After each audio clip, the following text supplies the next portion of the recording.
नमस्ते विद्यार्थी मित्रों, भूलका सागर विद्या भवन में आपका स्वागत है। मैं एकता कुकड़िया, मेरा विषय है हिंदी और आज हम सीखेंगे कक्षा 8वीं का इकाई 4 जिसका नाम है उठो धरा के अमर सपूतों। धरा यानी धरती। हमारा देश सदियों तक गुलाम रहा। इस समय के दरमियान देश की बहुत बर्बादी हुई। 15 अगस्त 1947 को हमें ब्रिटिश सत्ता की गुलामी से मुक्ति मिली। सदियों के बाद हमने आज़ादी का सबेरा देखा। यह कविता उसी समय की रचना है। इसमें कवि ने देश के सपूतों से देश का नवनिर्माण करने के लिए कहा है। उठो धरा के अमर सपूतों काव्य के कवि का नाम है द्वारिका प्रसाद माहेश्वरी। चलिए विद्यार्थी मित्रों, काव्य देखते हैं। उठो धरा के अमर सपूतों, पुनः नया निर्माण करो। धरा यानी धरती, पुनः यानी फिर से, निर्माण यानी बनाना। उठो धरा के अमर सपूतों, पुनः नया निर्माण करो। हे भारत माता के पुत्रों, गुलामी की रात बीत गई है और आज़ादी का सबेरा हुआ है। अब तुम्हें अज्ञान और आलस की नींद से जागना है और देश के नव निर्माण के कार्य में लगना है। जन जन के जीवन में फिर से नव स्फूर्ति, नव प्राण भरो। जन जन यानी प्रत्येक मनुष्य, नव स्फूर्ति, स्फूर्ति यानी उत्साह, प्राण यानी जीन। तुम्हें देशवासियों के जीवन में फिर से नया उत्साह भरना है, उसमें नए प्राण का संचार करना है।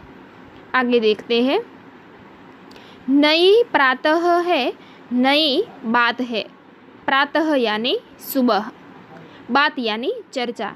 नई प्रातः है, नई सुबह है, नई किरण है, ज्योति नई, नई उमंगे, नई तरंगे, नई आस है, सांस नई। आज़ादी की इस नई सुबह में नई नई चर्चाएं हो रही है, नए विचारों की किरणें फैल रही है। सब अपने जीवन में नए प्रकाश का अनुभव कर रहे हैं। लोगों के मन में नई उमंगें हैं और हौसले की नई लहरें भी हैं। सबके मन में नई नई आशाएं हैं और सभी देशवासी नए वातावरण में खुलकर सांस ले रहे हैं। युग युग के मुरझे सुमनों में नई नई मुस्कान भरो। सुमन यानी पुष्प, मुरझे यानी कुमलाए। उठो धरा के अमर सपूतों, पुनः नया निर्माण करो। युग युग के मुरझे सुमनों में नई नई मुस्कान भरो। उठो धरा के अमर सपूतों, पुनः नया निर्माण करो। हे देशवासी, हे देश के सपूतों, तुम्हें युग युग के मुरझाए हुए फूलों को नई मुस्कान देनी है और उन्हें फिर से खिलाना है। आगे देखते हैं। डाल डाल पर बैठे विहग कुछ नए स्वर में गाते हैं। विहग यानी पक्षी। आज़ादी की इस सुबह में प्रकृति भी आनंदित है। पेड़ों की डालों पर बैठे पक्षियों के स्वर में नवीनता दिखाई दे रही है। गुनगुन गुनगुन करते भंवरे मस्त उधर मंडराते हैं। वे किसी खुशी का गीत गा रहे हैं। बागों में भंवरे गुंजार करते हुए मस्ती से उड़ रहे हैं। नवयुग की नूतन वीणा में नया राग, नव गान भरो। उठो धरा के अमर सपूतों, पुनः नया निर्माण करो। नवयुग की नूतन वीणा में नया राग, नव गान भरो। नवयुग यानी नया जमाना, नूतन यानी नई।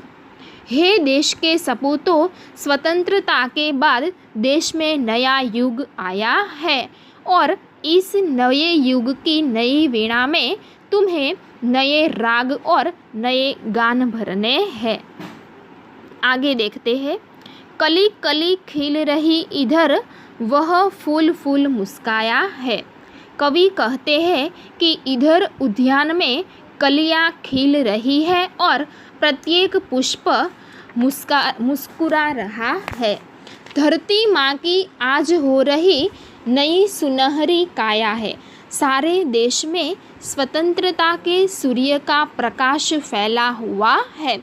ऐसा लगता है भारत माता का शरीर आज सुनहरा हो रहा है। आगे देखते हैं। नूतन मंगलमय ध्वनियों से गुंजित जग उद्यान करो। मंगलमय यानी शुभ, जग उद्यान यानी संसार रूपी बगीचा। हे देश के सपूतों, तुम्हें अपनी मंगलमय वाणी से इस संसार रूपी उद्यान को गुंजित करना है। उठो धरा के अमर सपूतों, पुनः नया निर्माण करो। आगे देखते हैं। सरस्वती का पावन मंदिर, शुभ संपत्ति तुम्हारी है। कवि कहते हैं कि हे देश के बालकों, हमारा देश सरस्वती का पावन मंदिर है।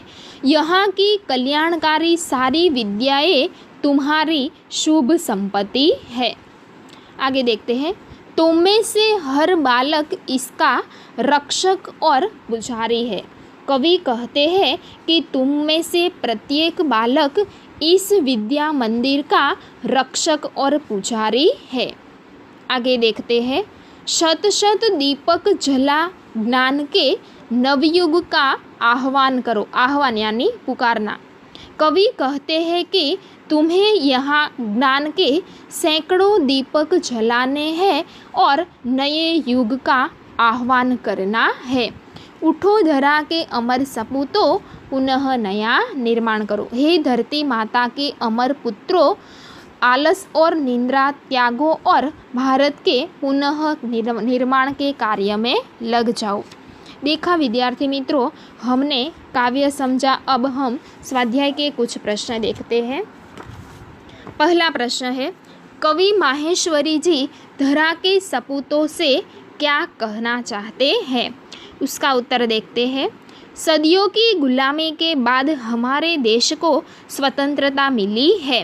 कवि चाहते हैं कि देश के युवक स्वतंत्रता के बाद देश का नव निर्माण करें। वे लोगों के जीवन में नया उत्साह भरे, उनमें नए प्राणों का संचार करें। युग युग के मुरझाए हुए फूलों को नई मुस्कान दे। अपनी मंगलमय वाणी से संसार रूपी उद्यान को गुंजित करे। वे तरह तरह का ज्ञान प्राप्त करके देश का भविष्य उज्जवल बनाए। इस प्रकार कवि माहेश्वरी जी धरा के सपूतों से अनेक अपेक्षाएं रखते हैं। दूसरा प्रश्न, कवि नई मुस्कान कहाँ देखना चाहते हैं? उसका उत्तर देखते हैं। दिलों के फूल स्वतंत्रता के प्रकाश में खिलते हैं। हमारा देश सदियों तक गुलामी के अंधेरे में रहा है। विदेशी शासक यहाँ के लोगों पर अत्याचार करते रहे। अन्याय और तरह तरह का पोषण सहते सहते लोग अपना स्वाभिमान भी खो बैठे थे। उनके दिलों में उदासी छा गई है। कवि की इच्छा है कि ऐसे मुर्दा दिलों में फिर से नए जीवन का संचार हो। इस प्रकार कवि युग युग से लोगों के मुरझाए हुए हृदय यानी सुमनों में नई मुस्कान देखना चाहते हैं। तीसरा प्रश्न, देश के नवनिर्माण के लिए आप क्या क्या करना चाहेंगे? उसका उत्तर देखते हैं। देश के नवनिर्माण का कार्य करना मैं अपना कर्तव्य समझता हूँ। इसीलिए मैं अपने मोहल्ले में एक मित्र मंडल की स्थापना करूँगा। इस मंडल के माध्यम से साक्षरता का प्रसार किया जाएगा। निर्धन परिवारों के विद्यार्थियों को पाठ्यपुस्तक दी जाएगी। हम अपने मोहल्ले में एक वाचनालय खोलेंगे। यहाँ बैठकर लोग अखबार पढ़ सकेंगे। मंडल की तरफ से वृक्षारोपण किया जाएगा और समय समय पर आरोग्य शिविर लगाए जाएंगे। चौथा प्रश्न, उठो धरा के अमर सपूतों कविता में कौन कौन सी बातें हैं जिन्हें तुम अपने जीवन में उतारना चाहोगे? उत्तर देखते हैं।